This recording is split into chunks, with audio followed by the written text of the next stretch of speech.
नमस्कार। टुडे उत्तराखंड में आपका बहुत बहुत स्वागत है। मैं हूं गीतिका पांडे।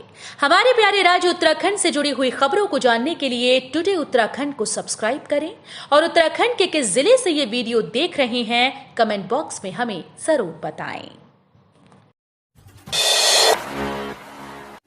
नैनीसैनी हवाई अड्डे से जल्द उड़ेगा जहाज, धरने पर बैठे विधायक मयूख को सीएम धामी फोन कर दिया भरोसा।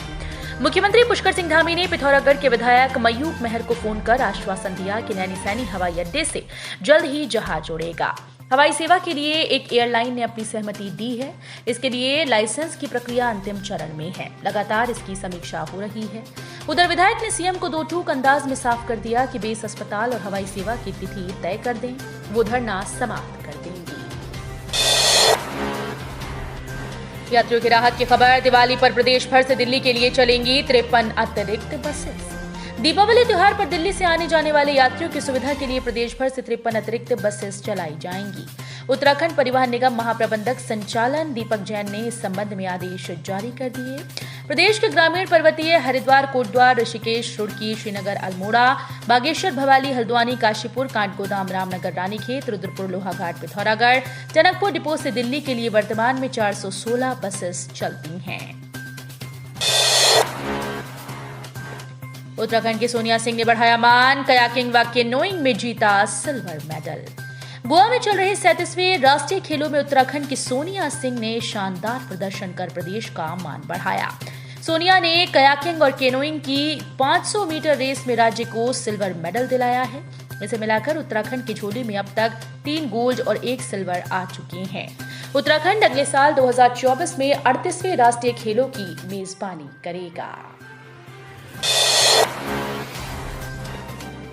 बद्रीनाथ धाम पहुंचे पंडित धीरेन्द्र शास्त्री, भगवान बद्री विशाल की पूजा अर्चना कर लिया आशीर्वाद। बागेश्वर धाम के पीठाधीश्वर आचार्य धीरेन्द्र कृष्ण शास्त्री रविवार को बद्रीनाथ धाम पहुंचे। यहां उन्होंने भगवान बद्री विशाल के दर्शन किए। इससे पहले शनिवार को बागेश्वर धाम के पीठाधीश्वर आचार्य धीरेन्द्र कृष्ण शास्त्री देहरादून पहुंचे। परेड ग्राउंड के खेल मैदान में उनका दिव्य दरबार लगा। बद्रीनाथ धाम पहुंचते ही यहां मंदिर समिति की ओर से उनका स्वागत किया गया। धीरेन्द्र शास्त्री ने कहा कि देवभूमि में कण कण में भगवान का वास है। इससे पूर्व रविवार को देहरादून के परेड ग्राउंड में आयोजित दिव्य दरबार में आचार्य धीरेन्द्र कृष्ण शास्त्री ने कहा कि सौभाग्य है कि आप लोगों को देवभूमि में जन्म मिला है। कहा कि दुनिया की कोई भी शक्ति हनुमान जी के सामने टिक नहीं सकती। जब शरीर दूसरा खून स्वीकार नहीं कर सकता तो हम दूसरे मजहब को क्यों स्वीकार करें। ये देश बाबर का नहीं, रघुवर का है। धाम पहुंचे कांग्रेस के पूर्व राष्ट्रीय अध्यक्ष 3 दिन यहीं एकांत में रहेंगे। कांग्रेस नेता राहुल गांधी अपनी आध्यात्मिक यात्रा के तहत केदारनाथ धाम पहुंच गए। वो 3 दिन यहीं रहेंगे। रविवार सुबह राहुल गांधी अपने 3 दिवसीय दौरे के अंतर्गत दिल्ली से विशेष चार्टर विमान द्वारा जॉलीग्रांट एयरपोर्ट पहुंचे। जॉलीग्रांट एयरपोर्ट से वो कुछ देर में हेलीकॉप्टर से केदारनाथ के लिए रवाना हुए। टिहरी झील में 24 नवंबर से अंतर्राष्ट्रीय एक्रो फेस्टिवल, बोले सीएम तेजी से उभरता नया पर्यटन स्थल। उत्तराखंड पर्यटन विकास परिषद के माध्यम से टिहरी झील में 24 से 28 नवंबर तक अंतर्राष्ट्रीय एक्रो फेस्टिवल आयोजित किया जाएगा, जिसमें देश दुनिया के पायलट हवा में कलाबाजी दिखाएंगे। मुख्यमंत्री पुष्कर सिंह धामी ने कहा कि उत्तराखंड के पर्यटन मानचित्र में टिहरी झील सबसे तेजी से उभरता हुआ नया स्थल है। एडवेंचर टूरिज्म के शौकीनों के लिए ये स्थान हॉट फेवरेट साबित हो रहा है। गैर सांप्रदायिक युवती से शादी करने के लिए युवक ने रची खौफनाक साजिश, भिखारी को उतार दिया मौत के घाट। गैर सांप्रदायिक युवती से विवाह करने के लिए युवक ने भिक्षुक की हत्या कर खुद को मृत दर्शा दिया। उसके बाद युवती से विवाह किया। अदालत ने इस मामले में प्रेमी और प्रेमिका को दोषी पाते हुए आजीवन कारावास की सजा सुनाई। शासकीय अधिवक्ता राजकुमार सिंह ने बताया कि पिरान कलिया निवासी शराफत ने 19 सितंबर 2016 को अपने भाई मुकर्रम की लाश मिलने की सूचना दी थी। बताया था कि वो 4 दिन पहले रोशनाबाद फैक्ट्री में काम करने गया था, तब से लापता था। यूसीसी की रिपोर्ट जल्द, देहरादून स्थित दफ्तर का सामान समेटने की तैयारी। समान नागरिक संहिता के लिए गठित विशेषज्ञ समिति प्रदेश सरकार को जल्द ड्राफ्ट रिपोर्ट सौंप सकती है। समिति अपने देहरादून स्थित कार्यालय का सामान समेटने की तैयारी में है। उसने दफ्तर का सामान शासन को हस्तांतरित करने के लिए अधिकारी नामित करने का अनुरोध किया।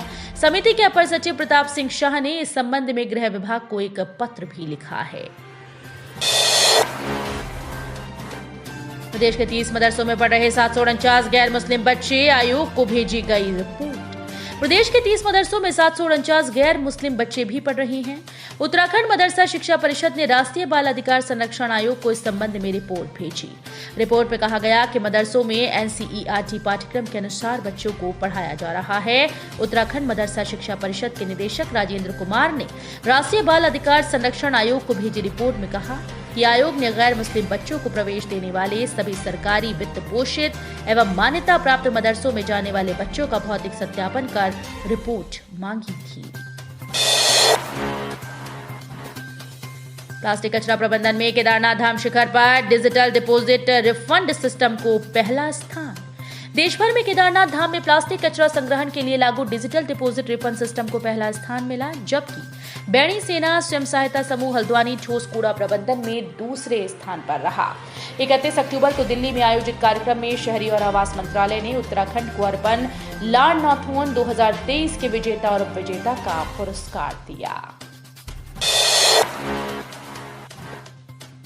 देर रात ओताघाटी के पास हुआ सड़क हादसा, वाहन खाई में गिरने से एक की मौत, चालक घायल। श्रीनगर से देहरादून जा रहा एक वाहन ओताघाटी में गिर गया। हादसे में एक की मौत हुई जबकि चालक घायल है।